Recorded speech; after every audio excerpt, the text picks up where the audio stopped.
Hello दोस्तों, competition मंत्रा classes में आपका स्वागत है। आज के वीडियो में हम लोग देखेंगे जो भी आपके कमेंट्स आ रहे हैं आरक्षक भर्ती के ऊपर कि क्या हम 2 या 3 जिले में अप्लाई कर सकते हैं, नहीं कर सकते, इसका फिजिकल कब तक होगी, या आयु से संबंधित जो भी आपके डाउट आ रहे हैं कमेंट्स, उस पर हम लोग चर्चा करेंगे। साथ में दोस्तों पुलिस विभाग में और भी वैकेंसीज के लिए फॉर्म अप्लाई किया जाएगा उसी डेट को, 20 तारीख को। इसका भी स्टार्टिंग डेट 20 तारीख होगा, जो कि 30/11 तक फॉर्म अप्लाई होगा।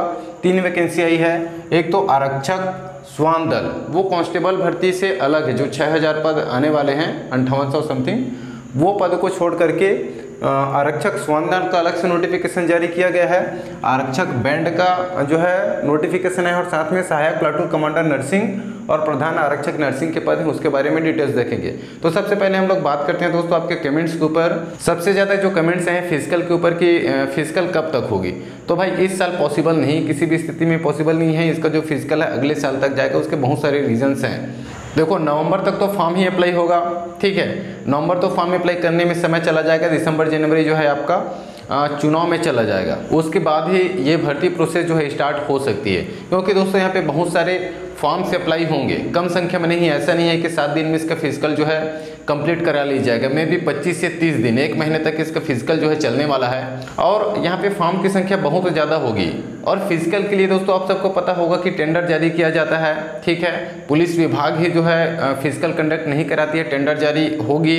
यदि टेंडर को एक्सेप्ट कर लेता है तब होगा, उसके बाद रीटेंडर जारी किया जाता है। यदि एक्सेप्ट नहीं करता है, कोई जो है एक्सेप्ट नहीं करता है, टेंडर नहीं लेता है उस इवेंट को कराने के लिए, तो रीटेंडर जारी किया जाता है। तो इन सब में जो है समय लगेगा दोस्तों, जो कि चुनाव के दृष्टिकोण से पॉसिबल नहीं लगती है कि इस साल नहीं होगी, ठीक है। नोटिफिकेशन जारी हो जाएगी, फॉर्म आप अप्लाई कर लीजिएगा, लेकिन तैयारी करते रहिएगा। फिजिकल एक्टिविटी सबसे ज़्यादा इंपॉर्टेंट तो यहाँ पे आपका फिजिकल का रोल ही है, तो फिजिकल को तैयारी करते रहिएगा।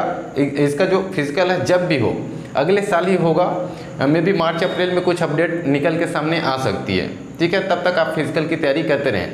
दूसरा जो कमेंट आता है कि क्या हम 2-3 जिलों में अप्लाई कर सकते हैं, तो देखो दोस्तों, अप्लाई तो आप कर सकते हैं। प्रीवियस भर्ती के अकॉर्डिंग यदि हम देखें तो पिछले बार भी अप्लाई करने का मौका दिया गया था। सपोज़ आप 4 जगह अप्लाई किए हैं, लेकिन दोस्तों आपको जो रिटन एग्ज़ाम होगा दूसरा चरण का, उसको आप केवल एक ही ज़िले से दिला पाएंगे, ठीक है। आप फॉर्म अप्लाई तो अलग अलग और जिलों में कर सकते हैं, लेकिन उसका रिटर्न एग्जाम एक जगह। सपोज आपने 3 जिलों में अप्लाई किया है, तीनों जिला से जो है आपने फिजिकल जो है निकाल लिए हैं, फिजिकल क्लियर कर लिए हैं, तो केवल और केवल एक जो है जिलों को आपको चुनना पड़ेगा रिटर्न एग्जाम दिलाने के लिए। चयन आपका एक ही जिले में होगा। तीसरा जो कमेंट आ रहा है दोस्तों आयु के ऊपर है। कई लोग जो है कमेंट कर रहे हैं जो कम एज पढ़ रहे हैं, क्योंकि उन लोग आयु की गणना जो है दोस्तों अभी तक कर रहे हैं, जो फॉर्म अप्लाई हो रहे हैं उस डेट तक कर रहे हैं। तो आयु की गणना 1/1/2023 तक किया जाएगा। 1/1/2023 तक आपके 18 वर्ष जो है कंप्लीट होना चाहिए, ठीक है। मिनिमम आयु की बात करें, मैक्सिमम 28 रखा गया है, ठीक है।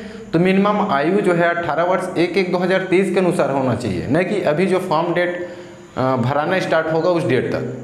यदि आपकी जन्म की तारीख से लेकर 1/1/2023 की स्थिति में आप 18 वर्ष के हैं तभी अप्लाई कर पाएंगे, क्योंकि पोर्टल को ऐसा बनाया जाता है कि उस जो मिनिमम क्राइटेरिया और मैक्सिमम क्राइटेरिया है उसी के बीच में सिलेक्शन का ऑप्शन रहता है, ठीक है। तो एज कैलकुलेटर के लिए आप जो है नियरेस्ट से चूक रहे हैं, या तो फिर एकदम नियर बाई है आपका 18 साल 19 साल के आप हो रहे हैं, तो एक बार चेक कर लीजिएगा। गूगल में सर्च कीजिएगा एज कैलकुलेटर, वहाँ पे ऊपर में आपका डेट ऑफ बर्थ डालने का ऑप्शन रहता है, नीचे में जिस डेट तक निकालने हैं, यानी कि 1/1/2023 तक। फिर एक्चुअल में जो आपका साल, कितने महीने के हैं आप और कितने दिन के हुए हैं, वो आपका गणना करके बता देगा, ठीक है। यदि आप 18 साल तक हैं तब आप अप्लाई कर सकते हैं। रही बात मैक्सिमम एज वालों को दोस्तों, तो बहुत सारे लोग परेशान हैं, क्योंकि 28 से रखा गया है। जनरल कैटेगरी वाले तो 28 साल तक ही अप्लाई कर पाएंगे, जबकि SC ST OBC को जो है 5 साल का रिलैक्सेशन दिया गया है। तो कुछ लोगों ने ये भी पूछा है कि क्या इसकी पॉसिबिलिटी बनती है एज को बढ़ाने की। तो दोस्तों ये तो जो है गवर्नमेंट के ऊपर डिपेंड करती है। चुनाव का समय है, यदि आप यूनिटी बनाकर जो है इसके लिए मांग किया जाता है एज बढ़ाने के लिए, क्योंकि और बहुत सारी भर्तियां निकली हैं जिसमें जो छत्तीसगढ़ के निवासी हैं उनके लिए बेरोजगारों के हित में एक लिखा रहता है ऑप्शन है, बेरोजगारों के हित में जो है अतिरिक्त 5 वर्ष की छूट दिया जाता है।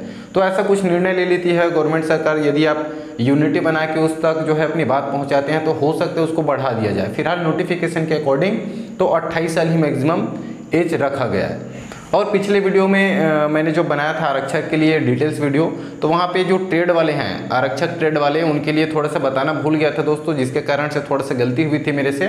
जो आरक्षक ट्रेड में डालेंगे दोस्तों, उनके लिए जो है रनिंग जो क्राइटेरिया है फिजिकल एक्टिविटी वाला, वो मेल कैंडिडेट के लिए 1500 मीटर दौड़ना पड़ेगा और फीमेल के लिए आपको 800 मीटर रनिंग करना पड़ेगा। बाकी जो ट्रेड वाले हैं उनके लिए 25 अंक का अलग से ट्रेड से रिलेटेड जो है उनका ट्रेड परीक्षा लिया जाएगा और 100 अंक का जो है रिटर्न एग्जाम अलग दिया जाएगा। तो जो एग्ज़ाम होगा 100 अंक का और ट्रेड का 25 नंबर और बोनस अंक का भी प्रावधान है, उन तीनों को मिला करके जो है आपका मेरिट सूची तैयार किया जाएगा। और आरक्षक का तो मैं बता ही चुका हूँ अच्छे से डिटेल में, ठीक है। तो चलिए अब नए वैकेंसी के बारे में देखते हैं। मेरे ख्याल से जो भी कमेंट्स था उसका डाउट क्लियर हो गया होगा, ठीक है। तो फिजिकल इस साल जो है पॉसिबल नहीं बन रही है, ठीक है, अगले साल ही होगा। तब तक आपके पास पर्याप्त समय है, फॉर्म अप्लाई कर दीजिएगा और अच्छे से फिजिकल की तैयारी करते रहिएगा। सबसे पहला जो पोस्ट की बात करते हैं तो आरक्षक श्वान दल, ये क्या होता है? ये 5 पद निकाला गया है, केवल और केवल मेल कैंडिडेट ही इसमें अप्लाई कर पाएंगे, ठीक है। तो आरक्षक श्वान दल क्या होता है? तो जो पुलिस विभाग में डॉग होते हैं दोस्तों, साइड में आप इमेज देख सकते हैं, ये जो डॉग है उसका नाम है रितु। हमारे इंडिया में जो है 4-5 प्रकार के डॉग को ज़्यादा प्रीफर किया जाता है। एक तो जर्मन शेफर्ड हो गया, दूसरा होता है बेल्जियम शेफर्ड, तीसरा होता है लेब्राडॉग वगैरह को।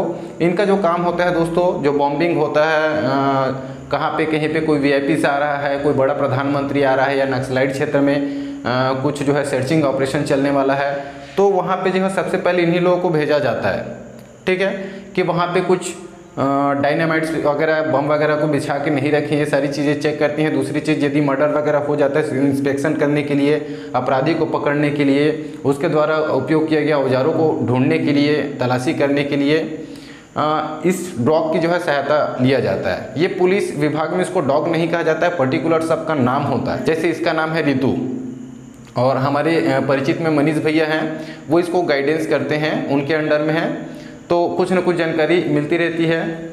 साथ में ये जो है एक तरीके से कर्मचारी है दोस्तों, डॉग नहीं कहा जाता है विभाग में, एक तरीके से कर्मचारी है जिनकी उनकी सैलरी भी मिलती है ड्यूटीज़ की, ठीक है। उस डॉग का जो है सैलरी भी मिलता है। ये बेल्जियम शेफर्ड है, क्योंकि उनको चालाकी, एग्रेसिवनेस में भी जो है वो आगे होते हैं, साथ में चालाक कुत्ते माना जाता है। इनकी जो सैलरी होती है दोस्तों, इन्हीं को प्रोवाइड किया जाता है। जो आरक्षक श्वान दल होते हैं, जो उसको गाइडेंस करते हैं, उसको ट्रेनिंग देते हैं और वो हर इशारों को जो है उसका समझता है, किसको काटना है। यदि भौंक रहे तो एक बार इशारा कर दिया तो फिर वो शांत वहीं पे बैठ जाते हैं, ताकि ऐसा नहीं हो कि कोई आपराधिक गतिविधि हो रही है या फिर नक्सलाइट क्षेत्र में है, किसी को पकड़ने गए हैं तो उसका आवाज़ ही सुन के भाग जाएगा, ठीक है।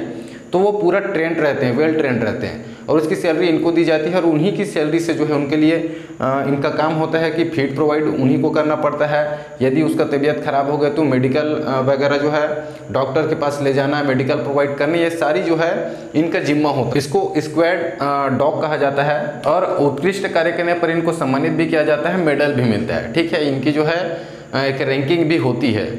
तो चलिए, इसके जो पद है 5 पद निकला हुआ है, पुरुष अभ्यर्थी इसमें अप्लाई कर सकते हैं। एज जो है मिनिमम 18 और मैक्सिमम 28 रखा गया है, जैसे कि आरक्षक में होता है। सैलरी भी सेम है दोस्तों, 19,500 और आरक्षक बैंड का भी 19,500 ही है सैलरी, ठीक है। क्वालिफिकेशन की बात करें दोस्तों तो 10th क्लास चल जाएगी। यदि आप ST कैटेगरी से हैं तो 8th पास यहाँ पे मांगा गया है और साथ में दोस्तों आपको अनुभव होना चाहिए डॉग हैंडलिंग का। अब ये अनुभव कहाँ से मिलता है दोस्तों?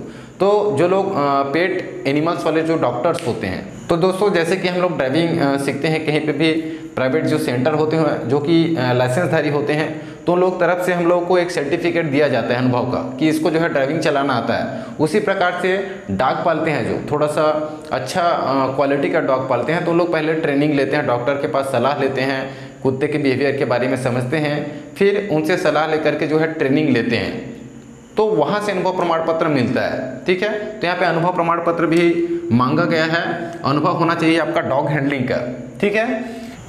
इसके सिलेक्शन प्रोसेस की बात करें दोस्तों तो सबसे पहले PhD होगा, स्टैंडर्ड टेस्ट जो होता है नापजोक और डीवी होता है डॉक्यूमेंट्स वेरिफिकेशन, पीटी होगा फिजिकल एफिशिएंसी टेस्ट और रिटन एग्जाम होगा। ठीक है, पीटी फिजिकल एफिशिएंसी टेस्ट में क्या क्या होगा दोस्तों, आपका 100 मीटर रनिंग होगा, 1500 मीटर रनिंग होगा, लॉन्ग जंप होगा, हाई जंप होगा और शॉर्ट पुट। सब अंकों का साथ में आपको 100 मीटर रनिंग करना है विथ 25 kg, 25 kg की जो वेट है उसको पीठ में लेकर के आपको 100 मीटर रनिंग करना पड़ेगा।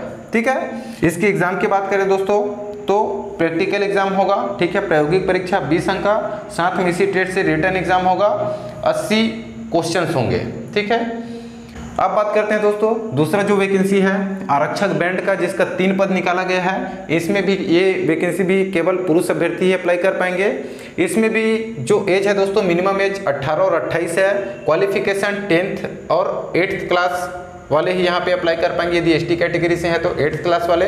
साथ में दोस्तों यदि नक्सल प्रभावित परिवार से आते हैं, नक्सलाइट क्षेत्र से, तब 5वीं पास वाले भी यहाँ पे अप्लाई कर पाएंगे आरक्षक बैंड में। यहाँ पे भी अनुभव है दोस्तों, आपको जो है वाद्य यंत्र बजाने का अनुभव होना चाहिए। ठीक है, सिलेक्शन प्रोसेस भी यहाँ पे सेम है। पहले शारीरिक मापदंड होगा, डीबी होगा। यहाँ पे हालांकि भी क्राइटेरिया मेंशन नहीं किया गया है शारीरिक मापदंड में, जो आरक्षक में है वही मेरे ख्याल से यहाँ पे होगा। ठीक, कौन से राजपत्र के अंतर्गत लिया जाएगा ये पता कंफर्म हो जाएगी, तब आसानी से इसका डिटेल्स बताते बन जाएगा। ठीक है, तो इसमें पीएचटी होगा, डॉक्यूमेंट्स वेरिफिकेशन होगा, पीटी होगा। पीटी में सेम है 100 metre, 1500 metre, long jump, high jump, short put फेंकना पड़ेगा यहाँ पे भी आरक्षक बैंड के लिए। ठीक है, साथ में दोस्तों यहाँ पे 15 किलोमीटर रनिंग या वॉकिंग आपको करना पड़ेगा। ठीक है, 15 किलोमीटर आपके लिए रनिंग वॉकिंग रहेगा। और यदि हम इसके एग्जाम की बात करें दोस्तों, आरक्षक बैंड में भी एग्जाम होगा। ट्रेड से ही रिलेटेड क्वेश्चंस पूछे जाएंगे 100 मार्क्स के। ठीक है, 100 क्वेश्चंस यहाँ पे आएंगे। तीसरा जो पद है दोस्तों सहायक प्लाटून कमांडर नर्सिंग के निकले हैं, जिसमें 13 पद है। प्रधान आरक्षक का नर्सिंग पद 75 पद है। ये भी 20 तारीख से अप्लाई होगा दोस्तों, और 30 तारीख को ही इसका भी लास्ट डेट ही है। ठीक है, तो जो लोग योग्यता रखते हैं तो अच्छा है, खासकर ये जॉब तो बहुत अच्छा है। आरक्षक बैंड वाला भी जॉब अच्छा है। आरक्षक बैंड वाले को ड्यूटीज़ कहाँ पे लगती है, तो जो परेड वगैरह होती है दोस्तों वहाँ पे इंस्ट्रूमेंट जो बजता है वो सारी चीज़ें बजाना पड़ता है। बाकी दिन अब हर दिन तो परेड वगैरह होता नहीं है, तो एक तरीके से थोड़ा सा ठीक ठाक जॉब है। सैलरी भी इनका भी 19,500 ही होता है। ठीक है, अब सहायक प्लाटून कमांडर नर्सिंग के जो 13 पद निकले हैं उसके लिए योग्यता क्या है दोस्तों, 3 वर्षीय चिकित्सा पाठ्यक्रम आपके पास होना चाहिए, या 4 वर्षीय बीएससी नर्सिंग की है तो भी आप अप्लाई कर सकते हैं। जीएनटी किए हैं जनरल नर्सिंग तो अप्लाई कर सकते हैं, या जीएनएम किए हैं तो आप एप्लीकेबल हैं सहायक प्लाटून कमांडर नर्सिंग के लिए। ठीक है, वहीं प्रधान आरक्षक नर्सिंग के 75 पद हैं, जिसके लिए योग्यता 12वीं पास होना चाहिए। साथ में पैरामेडिकल प्रमाण पत्र आपके पास होना चाहिए, तब जाके आप प्रधान आरक्षक नर्सिंग के जो 75 पद में उसमें अप्लाई कर पाएंगे। ठीक है, इसका चयन में जो है दोस्तों पीएचडी होगा, डीवी होगा। यहाँ पे फिजिकल एफिशिएंसी टेस्ट नहीं है, इसके बारे में नोटिफिकेशन में भी जानकारी फिलहाल अभी नहीं दिया गया। ठीक है, तो नहीं होगा। पीएचडी होगा, मापदंड जो है नापजोक, डॉक्यूमेंट्स वेरिफिकेशन होगा, रिटन एग्जाम होगा। रिटन एग्जाम में आपका प्रैक्टिकल प्रायोगिक परीक्षा होगा 20 मार्क्स का, साथ में रिटन एग्जाम होगा इसी ट्रेड से रिलेटेड। ठीक है, नर्सिंग से रिलेटेड जो है 80 अंक का आपका रिटन एग्जाम होगा, और इसी के बेसिस पे आपका मेरिट सूची तैयार किया जाएगा। तो यदि आपके पास ये योग्यता रखते हैं दोस्तों तो सबसे बेहतरीन जॉब ये है। ठीक है, आरक्षक से तो अच्छा है, उतना ज़्यादा तामझाम नहीं है। ये भी टिपिकल है थोड़ा, लेकिन उतना ज़्यादा नहीं है जैसे कि आरक्षक को दौड़ भाग करना पड़ता है, हर चीज़ में ड्यूटी देना पड़ता है। तो आपके लिए अच्छा अपॉर्चुनिटी हो सकता है ये जॉब। इसके यदि डिटेल्स पीडीएफ आप देखना चाहते हैं दोस्तों तो मैंने टेलीग्राम चैनल पर डाल दिया है, जिसका लिंक आपको डिस्क्रिप्शन पे मिल जाएगा, तो वहाँ पे ज्वाइन हो जाइएगा। और मेरे द्वारा दी गई जानकारी आपको अच्छी लगी होगी तो चैनल को जरूर सब्सक्राइब कर लीजिएगा। मिलते हैं अगले वीडियो में, तब तक के लिए धन्यवाद।